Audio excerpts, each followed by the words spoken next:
ये संतुलार रेसिपी मु भी प्रथम थर ट्राए करी आउ इतनी भल हे बोली तो भावी न। जय श्री जगन्नाथ। सबुदिन तेल मसला जिनिस खाई बोर लगी जाता तो मुझे भाविली संतुला करी।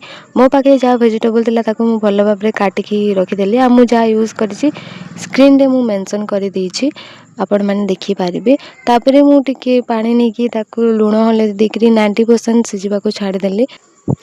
यहाँ बनैबा बहुत इजी और कम समय रे भी हो जाए टाइम लगी न था। तापर मुझे 90% सिझीगला गोटे थाली रे काढ़ीदेली आउ सोरिष तेल जीरा आ कंचा लंका देकी भल भाव छुंक देदेले। छुंक देले टिके तो भल लगे।